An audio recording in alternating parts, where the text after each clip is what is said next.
विमर्श में आज हम बात करने जा रहे हैं 2047 का भारत कैसा हो।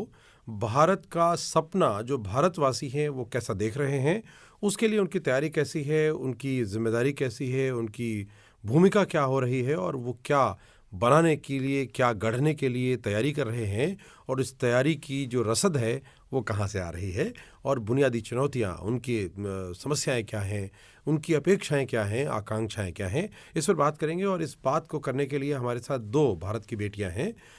एक हैं पुष्पा गौतम, जिन्होंने बहुत उच्च शिक्षा प्राप्त की है।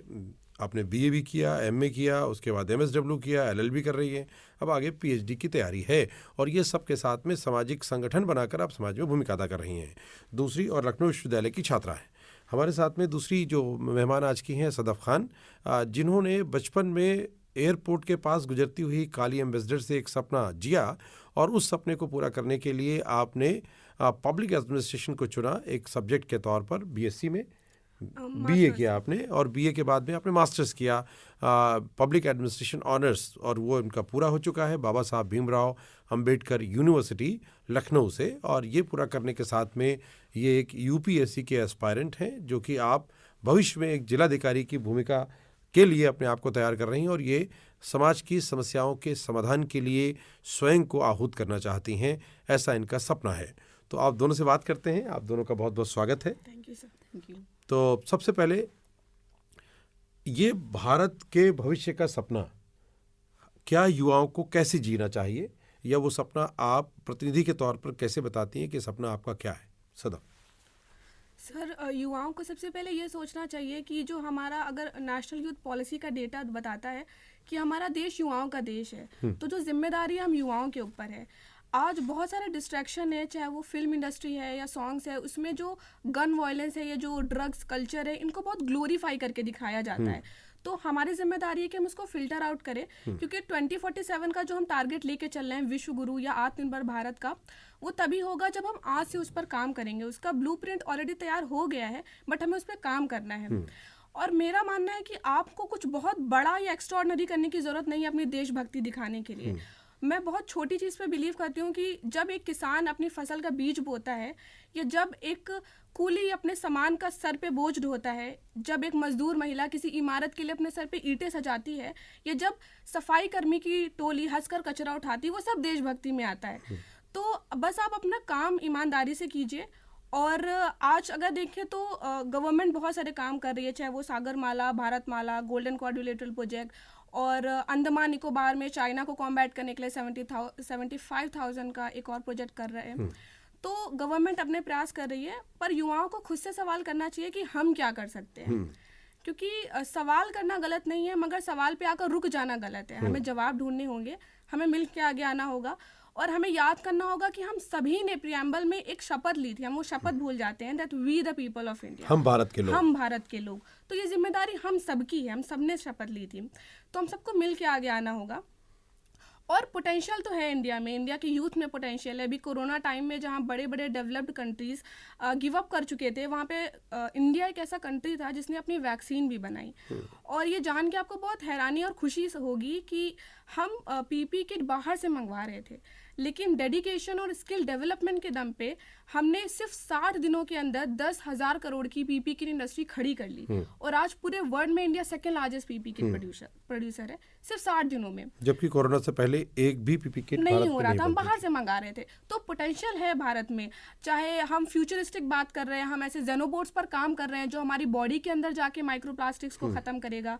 हम एनवायरनमेंट पे भी सस्टेनेबिलिटी देख रहे हैं कि कैसे हमने प्लास्टिक बॉटल से इंडियन जर्सी बना दी, कैसे हम सेल्फ रिपेयरेबल रोड्स पर काम कर रहे हैं, और इसी दिसंबर 2023 तक हम फर्स्ट हाइड्रोजन ट्रेन को लॉन्च करेंगे। तो सस्टेनेबिलिटी भी है, पर आप सवाल कीजिए हम क्या कर सकते हैं। इस सवाल से सब सही हो जाएगा। ये सवाल सिटीजन्स को खुद से पूछना होगा, जिसमें यूथ बड़ा है। जी सर, यही सवाल शायद एक छत्तीसगढ़ की महिला ने खुद से किया कि हम क्या कर सकते हैं, तो उसने महुआ के फूल से सैनिटाइजर बना दिया। तो हमें भी सवाल बस करना है और जवाब अपने आप मिल जाएगा। बहुत सही है। तो पुष्पा जी, ये सवाल जो देश के नागरिक अपने से करें, जिसमें से 70% आबादी यूथ है, युवा शक्ति है, तो वो खुद से क्या सवाल कर रही है और भारत के भविष्य का सपना कैसा पल रहा है? सबसे पहले देखिए, मैं कहना चाहूँगी, जैसा कि हम देखते हैं कि ग्रामीण परिवेश, हमारा भारत देश चूँकि ग्रामीण प्रधान देश है, तो जैसा कि बहन ने बताया, काफ़ी अच्छे पॉइंट रखे आपने, बहुत बढ़िया। तो ग्रामीण क्षेत्र में बहुत सारी समस्या हैं। जैसे हम बात करते हैं, ठीक है, हमें अपने आप से समझना चाहिए अपने रोल। यही प्रशासनिक अधिकारी जो भी हमारे हैं, तमाम जो भी प्रतिनिधि हो या कुछ, ये अपना काम ही नहीं ईमानदारी से करते हैं। ये एक अलग समस्या है, बहुत बड़ी चुनौती है, क्योंकि अगर भारत को भविष्य के सपने को पूरा करना है तो उसमें जनप्रतिनिधित्वों के लिए उनके लिए भागीदारी, जिम्मेदारी और जवाबदेही ये बहुत ज़रूरी है, क्योंकि नागरिकों के साथ में उनके नेतृत्वकर्ता जो संसद में, विधानसभा में, जो हमारी परिषदें हैं उसमें, या त्रिस्तरीय जो निकाय व्यवस्था है उसमें भी अलग अलग जगहों पर भागीदारी होगी तो ही परिवर्तन होगा, और उसकी बड़ी चुनौती है निश्चित रूप से। सर, इसमें प्रशासनिक अधिकारी पे एक पॉइंट याद आ गया कि बाबू शब्द, जिसकी उत्पत्ति अंग्रेजों ने इस बबून बंदर से की थी, ताकि वो हम भारतीयों के भूरे रंग का मजाक उड़ा सके। लेकिन आज ऐसी परिकल्पना हो गई है बाबू कि संस्कृति हो गई। जी सर, कि बाबू शब्द को अपने नाम के पीछे लगाने की होड़ हो गई है। तो ये चीज़ तो है कि पहले जो ब्यूरोक्रेसी थी, कहते थे कि एक आयरन कर्टेन होता था जनता और अधिकारियों के बीच में। आज वो कर्टेन कपड़े का हो गया है, क्लॉथ का, लेकिन वो ट्रांसपेरेंट करना भी बाकी है, वो काम करना भी बाकी है। ये अच्छा पर्सपेक्टिव आपने रखा। ये ट्रांसपेरेंट कैसे होगा, क्या करना होगा इसके लिए? ये बड़ी चुनौती है, बहुत बड़ी चुनौती है। मैं बताना चाहूँगी यहाँ पे, देखिए, जैसा कि मैंने बताया कि प्रशासनिक हो या प्रतिनिधि हो, इन सबको अपने कर्तव्यों का जो निर्वहन होता है, चूँकि ये लोग शपथ लेते हैं कि हम संविधान का पालन करेंगे या जो भी कार्य है बिल्कुल निष्ठापूर्वक ईमानदारी से करेंगे, लेकिन वास्तविकता कुछ और ही होती है। वास्तविकता देखिए, मैंने देखा है, चूँकि मैं बिलोंग करती हूँ, तो मैंने देखा कि ऐसा कुछ नहीं होता है। एक इंसान, एक आम इंसान न्याय के लिए परेशान रहता है, एक आम इंसान रोजगार के लिए परेशान रहता है। आज का यूथ बहुत भटक रहा है, चाहे वो सोशल मीडिया पे भटक रहा हो या फिर रोजगार के लिए भटक रहा हो, या फिर आज जो अराजक तत्व हमारे देश की संस्कृति को या हमारे राष्ट्रीयता को या राष्ट्र के पुनर्निर्माण को प्रभावित कर रहे हैं, वो इसी कारण से, क्योंकि वो कहीं ना कहीं दिशा से भटक रहा है। तो इसके जिम्मेदार कहीं ना कहीं ये चीज़ें भी हैं, क्योंकि लोग अपने काम को उस ईमानदारी से नहीं करते जिस ईमानदारी से उनको करना चाहिए। अभी आपको मैं बता दूं, जैसे कोई भी एक छोटा सा व्यक्ति ग्रामीण परिवेश का रिपोर्ट लिखवाने जाता है, उसके पास 20 कॉल आ जाते हैं। किसको? मतलब विपक्ष को लेकर, कि भाई साहब आप इनकी रिपोर्ट मत लिखिएगा। क्यों आता है?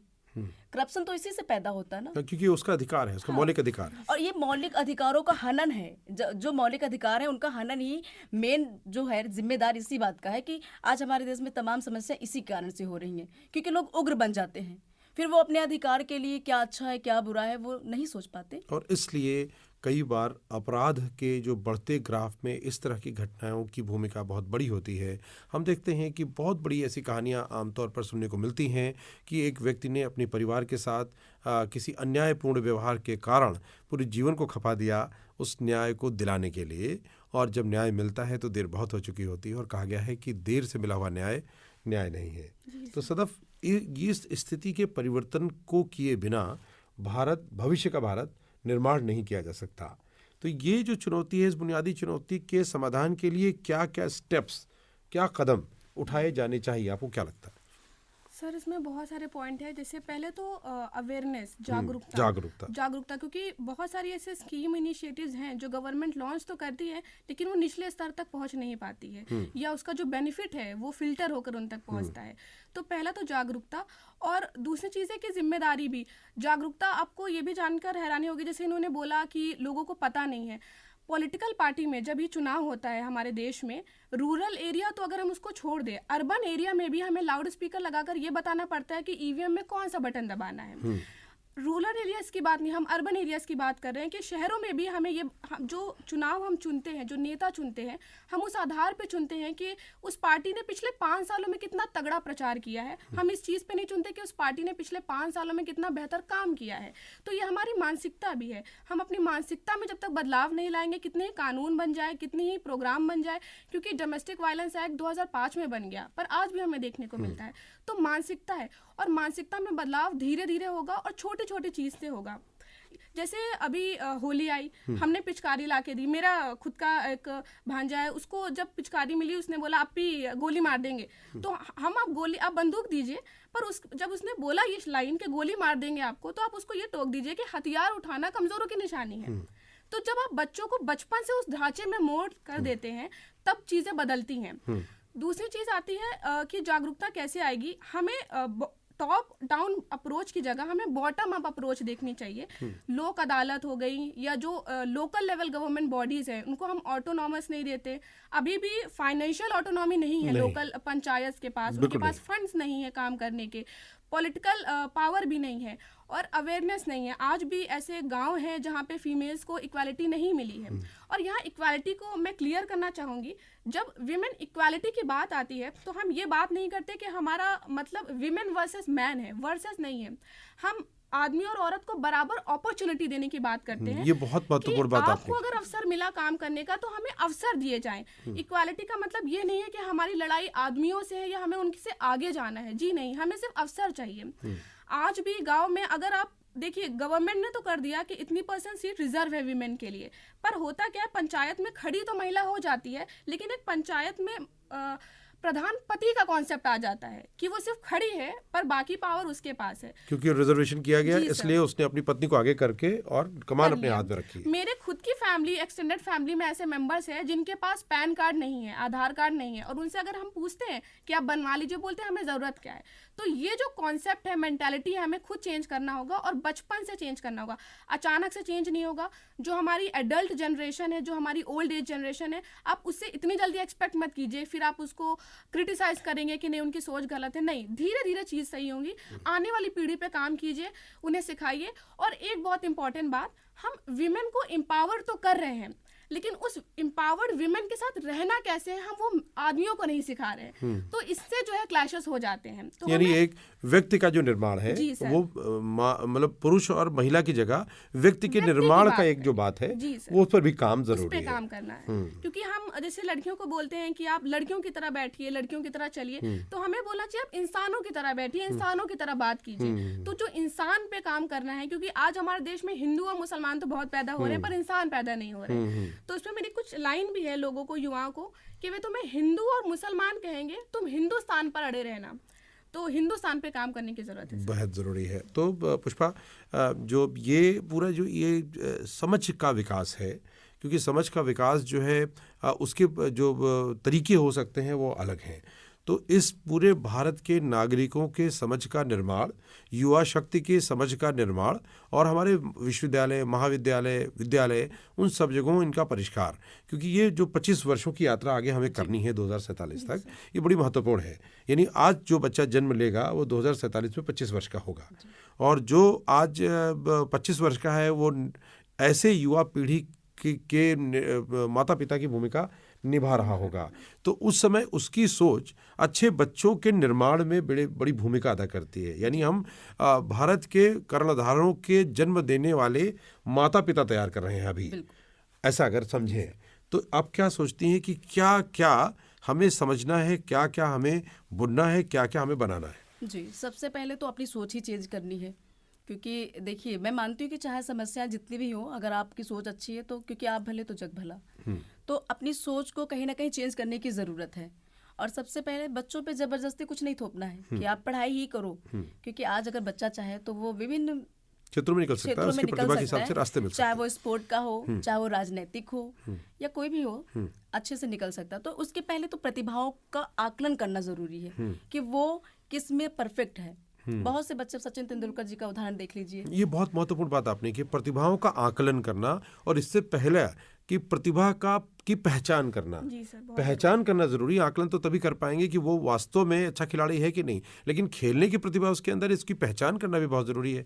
हमारे यहाँ अभी इसके भी एक बड़ी चुनौती है कि अभी विश्वविद्यालय, महाविद्यालय, विश्वविद्यालय में जिनके अंदर प्रतिभा होती है वो संघर्ष करते स्वयं आगे आते हैं, अभी उनको आगे लाया नहीं जा रहा है। छांट कर लाना ये एक बड़ी चुनौती है। आपको क्या लगता है इस चुनौती का समाधान क्या है, कैसे इसको हल किया जाए? जी सर, इस पे एक लाइन भी है, जैसे हम हमेशा से सुनते आए हैं कि खेलोगे कूदोगे होगे खराब, पढ़ोगे लिखोगे बनोगे नवाब।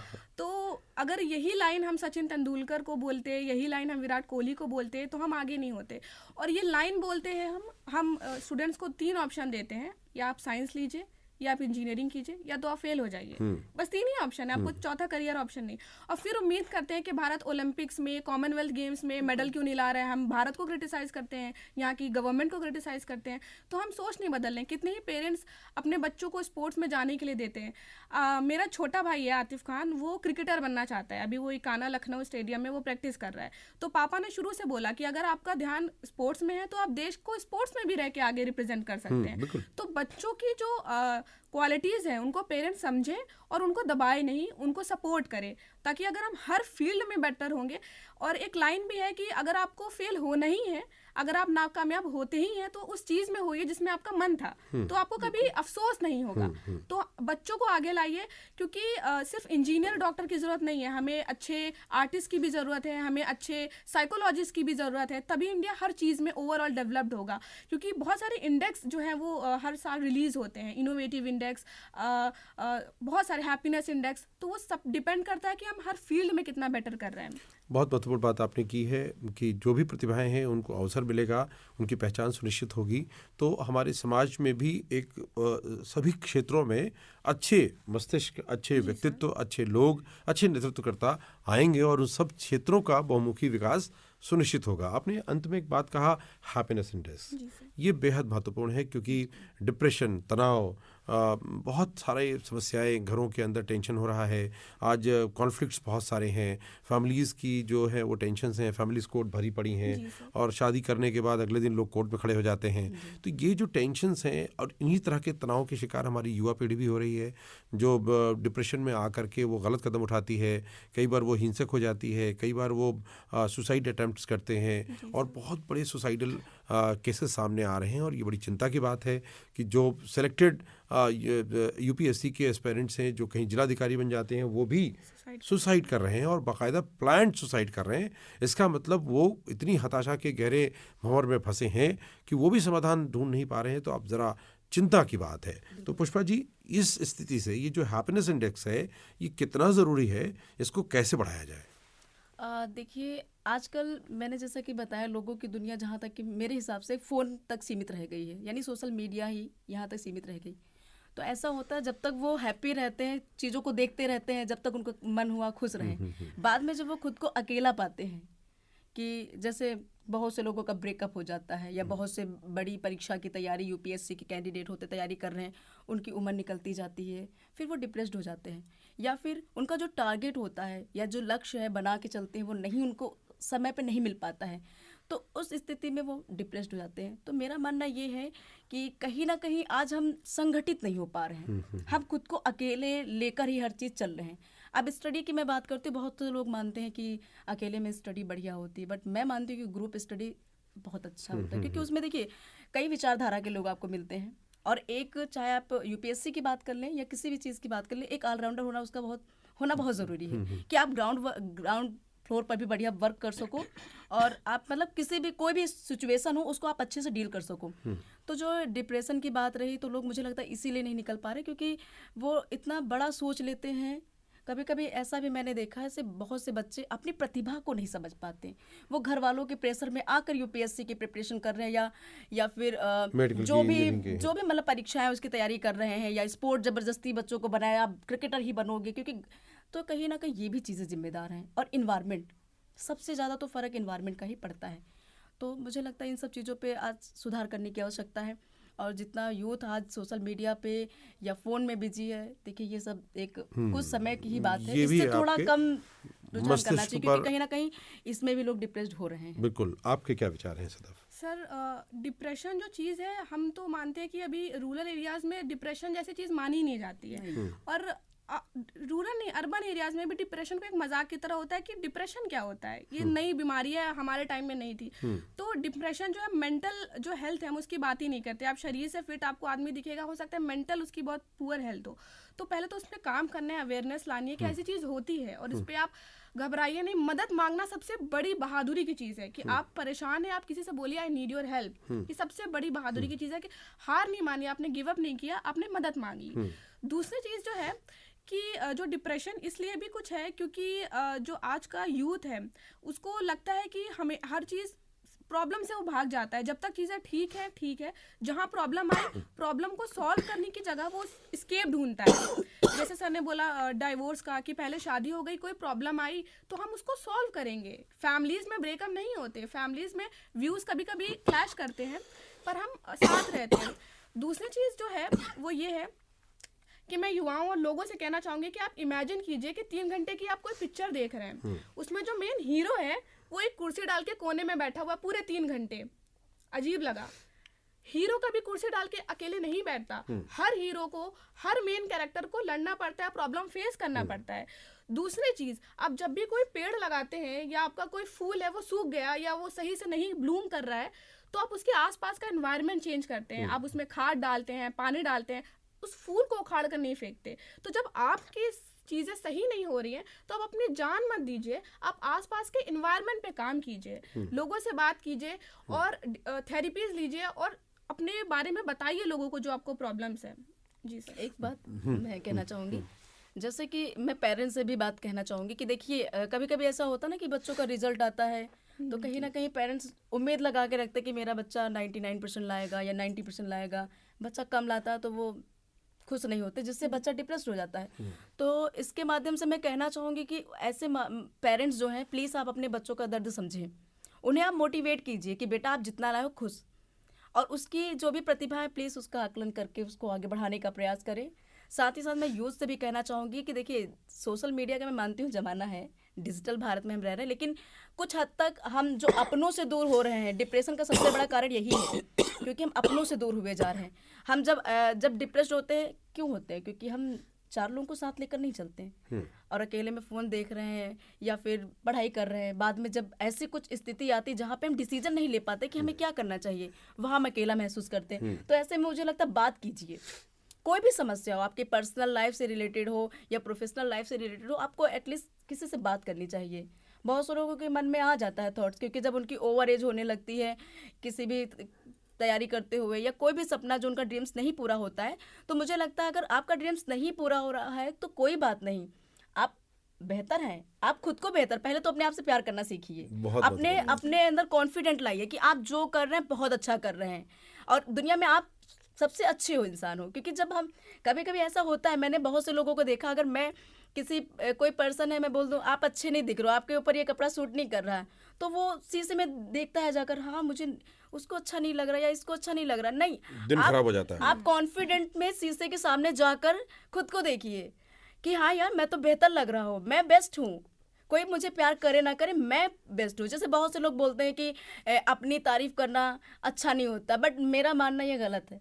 आप अपनी तारीफ स्वयं से कीजिए, क्योंकि मैं क्या हूँ क्या नहीं हूँ ये मुझे दूसरा पर्सन नहीं बताने आएगा। खुद को अप्रिशिएट कीजिए जितना हो सके। शदफ ने कहा कि अगर आप प्रॉब्लम में हैं, अगर समस्या में हैं, तो अगर आप किसी से साझा करते हैं तो ये बहादुरी की बात है, और साथ में अगर आपने किसी समस्या से निकलने में सफलता प्राप्त की है तो ये आपकी जिम्मेदारी बनती है, एक मॉरल ड्यूटी बनती है कि आप दूसरों की तरफ मदद का हाथ बढ़ाएं और पूछें कि मे आई हेल्प यू, क्या हम आपकी मदद कर सकते हैं।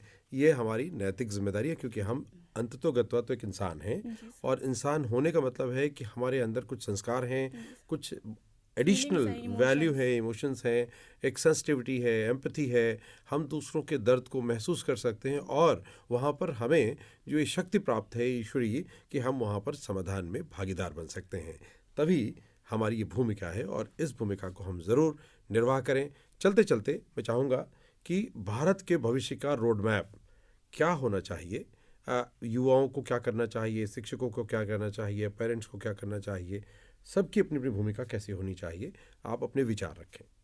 सर पहले तो 2 लाइन पहले से कनेक्ट कर ले कि डिप्रेशन या इसका एक और भी बात है कि सोशल मीडिया में जो एक फियर ऑफ मिसिंग आउट, पीछे छूट जाने का डर है। हमें लगता है कि जो हमारे सामने सोशल मीडिया में आ रहा है वही सही है, लेकिन कोई अपना बेस्ट साइड, हर कोई बेस्ट साइड दिखाता है सोशल मीडिया में, हर कोई हर तस्वीर में हंसेगा ही सोशल मीडिया में। तो हमें लगता है कि मेरी लाइफ में प्रॉब्लम्स है, मेरी लाइफ इनपरफेक्ट है, उस सामने वाले की लाइफ परफेक्ट है, जबकि ऐसा नहीं है। कोई भी अपना बुरा साइड, बुरे दिन सोशल मीडिया पे नहीं डालता कि आज मैं फेल हो गया था, आज मुझे मम्मी से डांट पड़ी थी, या आज मेरा सामान खो गया। तो ये हमेशा याद रखिए कि सोशल मीडिया में तस्वीर में हंसना बड़ी बात नहीं है, तो वो हर कोई हंस रहा है, तो ये चीज़ हमें काम करना है। और रोड मैप की बात करें तो जैसे हमने बोला कि सागरमाला हो गया या 574 छोटे छोटे और प्रोजेक्ट्स हो गए, हम उस पर ऑलरेडी काम कर रहे हैं। हम टेक्नोलॉजी पे भी काम कर रहे हैं कि एक क्लिक पर हम डिजिटल इंडिया के थ्रू हम ऐसे प्लेटफॉर्म्स बना रहे हैं ताकि एक क्लिक से जो बड़ा डॉक्टर बाहर शहर का है वो एक क्लिक से हम लाइव सामने बैठ के गांव में ऑपरेशन को ऑपरेट कर सके। हम जेनोबोट्स पर काम कर रहे हैं जो माइक्रोप्लास्टिक हमारे शरीर के अंदर जाके ख़त्म करेगा। लेकिन चीज़ें वहीं से आएगी कि आप छोटी चीज़ कीजिए। आप पढ़ाई करने के बाद अगर लाइट ऑफ कर देते हैं, आप बहुत बड़े देशभक्त हैं। आप ब्रश कर रहे हैं, सामने का जो आपका नल है वो बंद कर रहे हैं, आप बहुत बड़े देशभक्त हैं। वो टाइम था जब आपको जान देनी पड़ती थी देशभक्ति दिखाने के लिए, मतलब ज़रूरत ही थी, आपको देश के लिए जान देनी पड़ रही थी उस स्वतंत्रता संग्राम के टाइम पर। आज हमें देश के लिए जीने वालों की ज़रूरत है, जो देश के लिए जी सके, जो देश के लिए बेहतर कर सके। तो और ये हम पता नहीं क्यों भूल जाते हैं कि जो आज़ादी है वो हमें मुफ्त में नहीं मिली। पूर्वजों ने बहुत बड़ी कीमत चुकाई है, अपने जान तक त्यागे हैं, प्राण त्यागे हैं हमें आज़ादी देने के लिए। आज हम फ्री एनवायरनमेंट में सांस ले रहे हैं। तो हमारी जिम्मेदारी है कि हम इस देश को बेहतर बनाकर आने वाली पीढ़ी को सौंपें। दूसरी चीज़, जैसे रोज़गार की बात आई, स्किल इंडिया की बात आई, तो भारत के पास 111 बड़ी नदियां हैं। अगर हम उसमें स्किल डेवलपमेंट और वाटर ट्रांसपोर्ट से जोड़ देते हैं तो आने वाले फ्यूचर टाइम में हम 4 मिलियन जॉब इससे उत्पन्न करा पाएंगे। और एक डर रहता है कि इंडस्ट्री 4.0 के आ जाने से या सब चीज़ इंडस्ट्रियल रिवॉल्यूशन हो जाने से जॉब्स ख़त्म हो जाएंगे या मैनुअल जो वर्क है वो खतरे में है। तो जी ऐसा नहीं है। देखिए, जब पहले बैलगाड़ी चलती थी, उसके बाद जब ऑटो आए तो जो आदमी बैलगाड़ी चला रहा था उसमें स्किल डेवलपमेंट किया और वो ऑटो चलाने लगा। अब वही आदमी आगे जाके जब स्किल डेवलपमेंट करेगा तो वो रोबोट्स को चलाएगा। तो रोबोट्स, हमें बस स्किल डेवलपमेंट करना है। तो जब हम स्किल डेवलप कर लेंगे लोगों में, तो आने वाला जो फ्यूचर इंडिया, जो फ्यूचर वर्ल्ड है, पूरा वर्ल्ड जो है वो टेक्नोलॉजी पे बेस्ड होगा। तो हमें स्किल डेवलपमेंट करना है, तो हम पीछे नहीं छूटेंगे। इवन जॉब और क्रिएट होंगे आर्टिफिशियल इंटेलिजेंस पे, क्योंकि हम पहले के 3 इंडस्ट्रियल रिवॉल्यूशन में बाकी के देशों से पीछे रह गए थे। तो ये हमारे पास टाइम है, क्योंकि जापान और चाइना में आज यूथ पॉपुलेशन श्रिंक कर रही है, सिकुड़ रही है। तो हमारे पास मौका है कि हम अपनी यूथ पॉपुलेशन का फ़ायदा उठाकर हम विश्व गुरु, आत्मनिर्भर भारत और सेल्फ रिलायंट इंडिया का जो सपना देख रहे हैं वो पूरा कर सकें। और इसके लिए आप 2 चीज़ करिएगा। अगली बार जब आप जाइएगा मार्केट कुछ खरीदने, तो आप 2 चीज़ देखिएगा, ब्रांड कहाँ का है और बना कहाँ पे है। अगर ब्रांड बाहर का है और वो बाहर ही मैन्युफैक्चर हुआ है तो वो रेड सिग्नल है, आपको नहीं लेना है। अगर वो ब्रांड बाहर का है और भारत में बना है तो वो येलो सिग्नल है, आपको 2 मिनट रुकना है, विकल्प ढूंढने। अगर मिल जाते हैं आप विकल्प लीजिए, वरना तो आपको वही लेना पड़ेगा। और तीसरा कि भारत का ब्रांड है और भारत में ही बना है तो वो ग्रीन सिग्नल है, आपको ले लेना है। तो वो लोकल फॉर वोकल, इस सब चीज़ों से अगर हम काम करेंगे, मेंटालिटी पे काम करेंगे, स्किल डेवलपमेंट पे काम करेंगे, तो 2047 से पहले ही भारत विकसित हो सकता है। बहुत सुंदर विचार। आप अपने विचार, अंतिम विचार आप रखें। मैं कहना चाहती हूँ कि देखिए, सबसे पहले ग्राउंड, ज़मीनी स्तर पे काम करने की बहुत आवश्यकता है, क्योंकि हमारा देश एक कृषि प्रधान देश है। और कहीं ना कहीं आज ज़रूरत है कि सब, मतलब जो ग्रामीण क्षेत्र है वहाँ पे अवेयरनेस की कमी है, संसाधनों का अभाव है। जो बिचौलिया होते हैं, कभी भी सरकारी योजनाएं आप जाकर देखें तो वो बीच में ही हड़प कर जाते हैं। तो इन सब पे मतलब मुझे लगता है ज़मीनी स्तर पे काम करने की बहुत ही आवश्यकता है। अवसर जो हैं, क्योंकि मुझे लगता है देश तभी अच्छे से, अभी तो हमारा देश विकसित है ही है, विकासशील देश में मुझे लगता है आ भी जाएगा। जैसे कि गाँव की ओर चलें, भारत को अगर स्वावलंबन बनाना है, आत्मनिर्भर बनाना है, तो कहीं ना कहीं गांव की ओर रुख करना ही पड़ेगा। क्योंकि आज कहीं ना कहीं वो चीज़ें हम पीछे छोड़ते आ रहे हैं जो हमें आगे बढ़ा सकती हैं। क्योंकि देखिए, बात अगर जैविक खेती की हो, और आज देख सकते हैं आप, जैसे गाय के गोबर से विभिन्न प्रकार की चीज़ें बनाई जा रही हैं, महिलाओं से लेकर ग्रामीण परिवेश में काफ़ी सुधार हो रहा है। तो इसको थोड़ा और अच्छे से, मतलब इनको एक होता है ना, संसाधन थोड़े अगर प्रोवाइड कराया जाए तो मुझे लगता है और बेहतर चीज़ें होंगी। तो जागरूकता सबसे महत्वपूर्ण है, और साथ ही साथ कुछ संसाधन है उनको बनाने की आवश्यकता है। साथ ही साथ जो चीज़ें, मैं बस यही कहना चाहूँगी कि जो भी हमारे शासन के हैं या प्रशासन के हैं, बस ये अपने काम ईमानदारी से करें और जितनी भी योजनाएं हैं उनका लाभ उन तक पहुँचाएं, तो मुझे लगता है कि हम बहुत अच्छा कर सकते हैं। बिल्कुल। एक पॉइंट और है की मेंटालिटी एक ये भी है कि हम जो वेस्टर्न से जो चीज़ आती है, हमारी आज भी मानसिकता है, हम उस चीज़ को बेहतर मानते हैं जो बाहर से इंपोर्ट होकर आई हो, चाहे वो सामान हो या विचार। जैसे हल्दी का दूध, हमारी नानी दादी सब हज़ारों सालों से पूर्वज बता रहे थे, पर हमने उसको इतनी वैल्यू नहीं करी। लेकिन वही अब हल्दी गोल्डन का दूध पी दूध रहे हैं। जब येलो मिल्क पाउडर के नाम से वेस्टर्न कंट्रीज में बिकता है, तो हम उस डिब्बे को खरीद के उसकी वैल्यू समझ जाते हैं। तो ये चीज़ गलत है।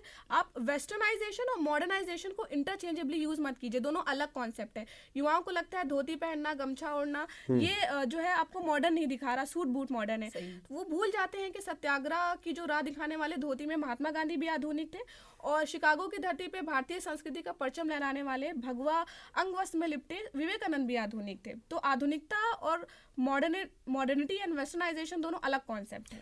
आपकी बात और आपकी बात को जोड़ते हुए मैं स्वामी विवेकानंद के विचारों से इसको समाप्त करना चाहूँगा।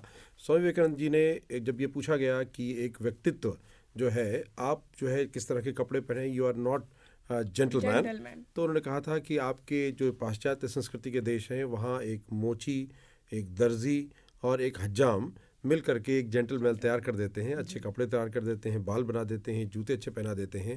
लेकिन भारत में व्यक्तित्व का निर्माण होता है जिसमें वर्षों लगते हैं, दशकों लगते हैं, और व्यक्तित्व को निर्माण करने के लिए अच्छी शिक्षा, अच्छा चिंतन, अच्छा मंथन और उसकी विवेक का निर्माण करना, ताकि वो एक संवेदनशील, एक श्रेष्ठ मानव बन सके। तो भारत इसका इस अवधारणा का पोषक है। तो भविष्य का जो भारत 2047 का गढ़ना है, हम सबको इस पर चलना होगा, स्वयं को जिम्मेदार और जवाबदेह बनाना होगा, और ऐसे विचारों को अवसर देना पड़ेगा। आपकी अवधारणा कोई सी हो, लेकिन सबको सुने, सबको समझें, और जो समझते हैं उसका चिंतन और मंथन करें, और जिसे अपनाते हैं उसके प्रति सजग रहें, दृढ़ रहें और जिम्मेदारी के भाव से आगे बढ़ें। तो भारत के 2047 के सपने में हम सब भागीदार हों। आप सब ने बहुत अच्छी भागीदारी की, आप दोनों को शुभकामनाएं, बहुत बहुत आभार। तो हम सब अपने लिए ताली बजाते हैं और अपने तमाम दर्शकों और श्रोताओं के लिए भी ताली बजाते हैं। और फिर मिलते हैं अगले अंक में, विमर्श के चर्चा करेंगे अपने युवा साथियों के साथ कि भारत 2047 में कैसा बनेगा, कैसे बनेगा, हम उसमें क्या करेंगे। आप भी सोचिए आप क्या करेंगे। सुनते रहिए रेडियो जय घोष। जय घोष।